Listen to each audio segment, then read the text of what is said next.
안녕하세요. 또 우리 구독자님들 지난번 수술하고 그 이후에 통증이 잘 잡히고 있는지 또 궁금해 하시는 분들 계실 것 같아 이제 최근 일주일도 안 됐지만 다시 영상 올리고 인사드려요.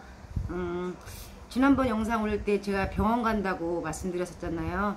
그래서 그날 병원 가서 배에 기계 삽입해 놓은 거에 약을 조금 용량을 추가해서 지금 전에처럼 막 통증이 있진 않는데 아직도 다리 저림은 여전히 심하고 있고요. 겨드랑이 속하고 날개축지 쪽에 오른쪽 그쪽이 아픈 거는 아직 통증이 잘 안 잡히고 있어요. 그 약은 적당한 약은 이건 이제 삽입해 놓은 기계로 자동으로 약이 계속 척수를 통해서 들어가고 있고요. 나머지 그 외에 많이 아플 때는 먹는 진통제, 제가 계속 타진 서방정, 아이알코돈 이런 마약성 진통제를 먹었는데 이번에 병원에 입원해서 알게 된 게 설하정이라고 해서 혀 여기 밑에다가 요만한 알약, 조그만 알약을 혀 밑에다가 1분 정도 녹여서 그냥 저절로 침과 함께 삼켜질 때까지는 말도 하지 말고 그렇게 하는 약이 있더라고요. 그럼 그 약을 먹으면 한 10분 정도 되면 통증이 조금씩 잡혀요. 그러니까 제일 빠른 거죠. 그동안 먹었던 거에 비해서 그게 진통제가 제일 빨리 들었던 거죠. 여태 몰랐던 진통제인데 그거는 이번에 수술하러 들어가면서 그 약을 알았어요. 근데 그 약이 비싸더라고요. 이번에 가서 이제 그 약이 비싼지 모르고 교수님한테 그 약을 좀 처방해 달라고 그러고 나왔는데 한 달치를 하루에 하나씩 먹는 걸로 해서 한 달치를 처방해 왔는데 12만원 돈이더라고요. 그 약이 꽤 비싸더라고요. 지난주는 충북 괴산에를 놀러 갔다 왔어요. 제 막내 동생들, 제 동생들이 여자 쌍둥이 동생들이 있는데 그 중에서도 막내, 저희 딸 6 중에 막내 여동생 집에를 괴산에를 놀러 갔는데 제가 통 입맛도 없고 기운도 없고 자꾸 집에 있으면 누워있게 되고 그러니까 동생이 바람 쐴 겸 살살 왔다 가라고 맛있게 밥도 해주겠다. 그래서 한번 큰맘 먹고 딸내미를 데리고 갔는데 운전하는 게 좀 무리가 되지 않을까 했는데 병원 갈 때 운전을 해보니까 크게 불편한 사항은 없더라고요. 이제 오전 진통제를 먹고 가니까 다리 저림만 살짝 있을 뿐인 거고 멀쩡한 오른쪽 다리로 페달을 밟으니까 운전을 할만 하겠더라고요. 운전을 하는데 허리가 아픈 게 아니라 허리 쪽에 이번에 수술해서 꿰매놨던 그 자리가 직접 운전석 시트에 뒤에가 닿으니까 그게 좀 아프더라고요. 그래서 이번에는 딸이 꺼즈를 두껍게 해서 밴드를 붙여서 그리고 운전했더니 아픈 거 모르고 여기 청주에서 괴산까지 한 50분 거리예요. 그래서 무난하게 운전을 잘하고 딸내미를 데리고 가서 밥도 맛있게 얻어먹고 괴산이 옥수수가 많이 나는 곳이다 보니까 옥수수며 피자 한 쪽이며 과자며 아이스크림이며 골고루 요즘에 밥량이 많이 줄어들어서 많이 못 먹어요. 한 반 공기 정도 먹고 나면은 30분에서 1시간도 안 돼서 금방 또 구진해요. 입이 출출해요. 그러면 이것저것 아무거나 닥치는 대로 그냥 군것질을 조금씩 해요. 그러니까 조금씩 자주 먹는 편. 근데 집밥은 자꾸 먹기 싫고 예전에 임신했을 때처럼 냉장고가 쳐다보기 싫고 밥통도 쳐다보기 싫고 그냥 누가 밥을 해주거나 나가서 외식하는 거는 그래도 좀 더 먹어요. 근데 집밥이 자꾸 먹기가 싫은 거예요. 그러니까 자꾸 제가 귀찮게 하니까 친정언니가 콩국수도 해갖고 오고 또 친정 오빠까지 또 밑반찬도 사가지고 시장에서 맛있게 하는 밑반찬 가게 가서 겉절이며 파김치 이런 것도 사갖고 와보고 그래 그 형제들까지 제가 번거롭게 좀 하고 있는 거죠.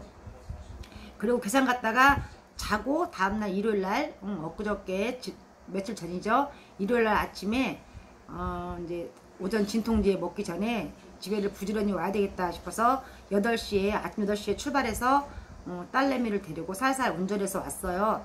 그러니까 오다 보니까 저희 차선에 영구차가 지나갔던 거예요. 영구차가 지나가고 있었던 거예요. 저는 몰랐는데 제 딸이 조수석에 앉아서 엄마 저 차는 되게 길어요. 그래 그래서 그게 뭔 말인가 해갖고 봤더니 리무진인 거예요. 영구차 긴 거. 그래서 장례식장 가는 차인가 보네 이러고 말았는데 조금 가다 보니까 그 차가 깜빡이를 켜니까 그 뒤에 대형 버스가 깜빡이를 켜고 그 뒤로 쭉 차들이 승용차들이 깜빡이를 켜는 거예요. 그 제 딸은 모르니까 엄마 저쪽 차선의 차들은 왜 다 깜빡이를 켜요? 그러기 비상 깜빡이를 켜요? 그러길래 글쎄 모르겠네 이러고 보니까 영구차 한 일행들이었던 거죠.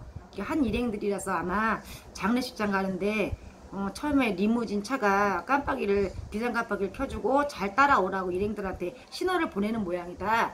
이제 그러면서 왔죠. 근데 청주 다 들어와서 저희 동네 쪽에 오다 보면 목련공원이라고 장례식장이 있어요. 그쪽 차선에서 좌회전 깜빡이를 켜고 다 그쪽에 대기하고 있더라고요. 그래서 제가 제 딸한테 저런 연구차를 장례식장 간 차를 아침에 보면 좋은 일이 생긴단다. 이제 그랬더니 딸이 왜요? 라고 물어보는데 대답할 저기가 없는 거예요. 그래서 그냥 예전부터 그런 말이 있어서 엄마도 그냥 들었어 이러고 말았어요.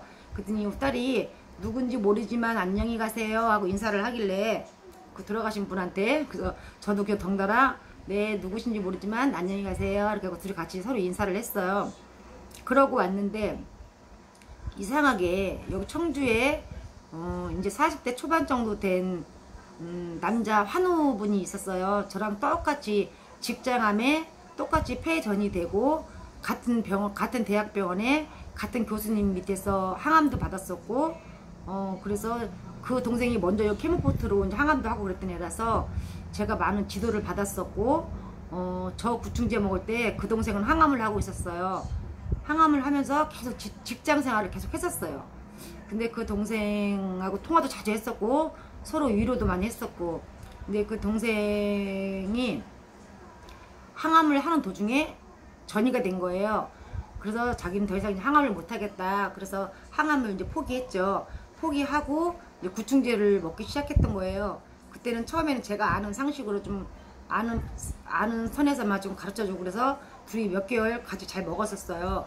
그리고 한 일주일 전쯤인가 통화를 했는데 이 동생이 자기도 허리하고 다리가 아프기 시작하다고 전화가 온 거예요. 그래서 누나 수술한 거는 좀 어때? 라고 전화가 왔는데 제가 그때 태어나고 와서 머리가 한참 아플 때였어요. 그 통화를 오래 못 하겠더라고. 그래서 간단하게 수술한 데는 그냥 그럭저럭 좋아지고 있는데 머리가 너무 아프다 이러면서 막 통화를 했는데 그 다음날인가 또 전화가 와서 누나 갑자기 피가래 나오던 게 더 심해졌고 가슴 통증도 있고 그리고 또 기침 호흡곤란이 오는지 호흡이 가빠지고 힘들다고 그러면서 지금 급하게 병원을 가는 중이라고 전화가 온 거예요. 그래서 그럼 병원 가서 교수님을 만나 뵙고 다시 전화를 해라.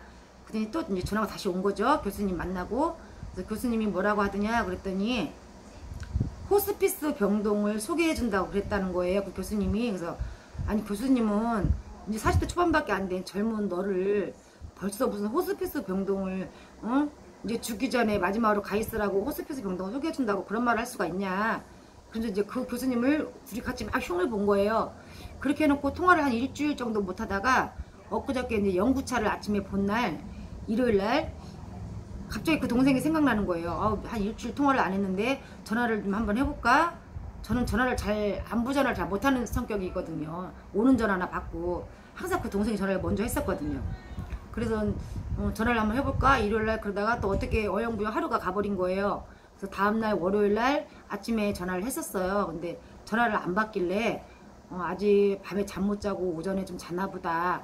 그러고 전화를 그냥 안 받길래 끊었는데 전화가 한좀 있다 오는 거예요. 그래서 받았더니 그 애기 엄마의 와이프 그 내가 석호야 그냥 그러고 전화를 받았는데 그 와이프가 언니 그러기더라고요. 석호는 어때? 석호는 요즘 어떠니? 라고 물어봤더니 언니 석호 조금 아까 갔어요. 그러는데 너무 놀란 거예요. 오전 11시에 멀리 소풍을 간 거예요. 한 일주일 통화 안 한 동안에 얼마큼 많이 힘들었는지는 모르겠지만 너무 기가 막힌 거예요. 바로 옆에서 같이 안부 전화해가면서 서로 위로하고 그랬던 동생인데 저는 제가 걔보다 먼저 전 죽을 줄 알았거든요. 근데 그래도 걔는 남자애고 근데 일주일 전까지 통화할 때까지도 그래도 그 정도까지 힘들어 보이질 않았는데 진짜 어떻게 이렇게 잠깐 일주일 사이에 이런 일이 생기는지 너무 기가 막혀서 전화 통화하면서 그 와이프하고 어떡하냐고 그러면서 막 울었어요. 네, 울었는데 이제 그 동생이 와이프가 언니는 여기 병원 올 생각 하지 마시고 언니 몸이나 챙겨요. 그러고 전화를 끊었는데 너무 마음이 착잡하고 답답하고 이렇게 한 명, 두 명 내 곁을 떠나는구나. 다음은 내 차례가 될까. 이런 생각까지만 하게 된 거예요. 그래서 늘 말씀드리지만 죽는 건 억울하지가 않아요. 근데 이게 죽기까지 이 동생처럼 호흡곤란이 와서 숨을 못 쉰다거나 이런 고통이 따르는 게 무섭지 죽는 건 무섭지 않거든요. 근데 이 동생을 이렇게 보내놓고 그 전에라도 어떻게 맛있는 밥이라도 함께 사서 먹일걸. 불과 얼마 전에 한 달 전인가 우리 동네까지 와이프랑 같이 와서 제 애아빠랑 같이 가서 집 앞에서 칼국수도 같이 먹었었고, 또 제가 구충제 보조제 중에서 약을 못 구하는 거는 걔는 이제 컴퓨터 이런 걸 잘 보고 공부를 많이 했더라고요. 그래서 사이트 들어가서 좀 싸게 구입할 수 있는 보조제 같은 거, 뭐 테라큐민이나 비타민 E, 감마 E 이런 거, 그런 걸 싸게 구입할 수 있는 사이트를 알아봐서 싸게 구해서 주고 그랬었거든요. 그래서 제가 수술하기 전에도 많이 아플 때, 다리 허리 많이 아플 때 지가 먹는 약 중에서, 진통제 중에서 조금 잘 듣는 약이 있다 누나, 그건 약이 잘 듣더라 그러면서 일부러 그 약도 우리 집에까지 갖다 주고 가고, 그 정도로 누나 동생 하면서 친하게 지냈었는데 갑자기 그런 동생이 내 곁을 떠났다고 하니까 너무 마음이 안 좋은 거예요. 그래서 그날 낮잠을 좀 자야 되는데 잠도 못 자고 눈이 말똥말똥한 거예요. 자꾸 그 동생 생각하니까. 아직 비가 많이 와서 이제 애 아빠가 일찍 퇴근하고 왔길래 그 동생이 석구가 오전 11시에 죽었다고 의료원에 있다고 그러니까 애 아빠도 놀라는 거죠. 갑자기 어떻게 그렇게 일이 되냐고. 제 주변에서 그 애에 대해서 아는 사람들은 다 놀라는 거죠. 제가 그 애 얘기를 많이 했었으니까. 좀 나랑 같은 병으로 같은 고통을 받고 같이 힘들어하고 있는 동생이라고 제가 제 주변 사람들한테 얘기 많이 했기 때문에 그 동생을 아는 제 주변 사람들은 다 놀라는 거죠. 어떻게 갑자기 그렇게 되나. 너무 마음이 안 좋은 거예요. 그래서 누구나 다 아프면 아프든지 안 아프든지 누구나 한 번쯤은 다 가야 하는 소풍 길이지만 그게 고통 없이 다 갔으면 좋겠지만 그게 그렇지가 않잖아요. 그래서 그런 게 제일 마음에 걸려요. 갈 때 석구가 제발 고통 없이 갔었으면 좋았겠다라는 그런 생각이 좀 들고, 그리고 그 동생한테 이제 고통 없고 아픔 없는 곳으로 가서 누나가 네 목까지 더 건강하게 열심히 살다 갈 테니 자리 잘 지키고 있거라 라고 말을 해주고 싶고, 아니면 곧 따라갈게 라고 말을 해주던지.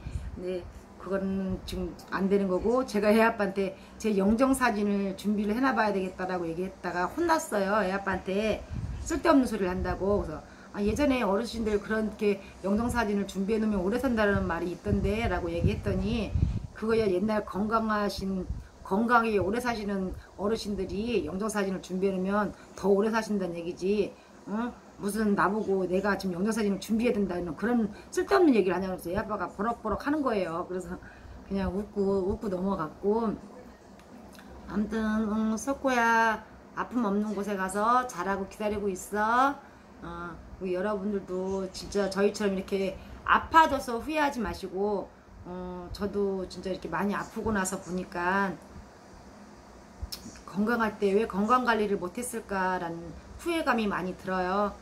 지금 통증은 지금 아침 저녁으로 먹는 진통제까지 해서는 그냥 버틸만 하고, 아직도 걸을 때는 허리가 여전히 아프고요. 아직도 싱크대에서 한 3분 정도 서 있으면 아직도 허리는 아파요. 근데 집에서 그냥 뒹굴뒹굴 하면 그냥 하루 종일 무난하게 잘 하루를 이겨나갈 수 있어서 그나마 수술하기 전보다는 많이 좋아진 게 아닌가, 그렇게 생각하고 있어요. 제 몸은 제가 제일 잘 아니까요. 그리고 얼마 전에 너무 기력이 없어서 저희 동네에 염소 전골을 먹으러 갔었어요.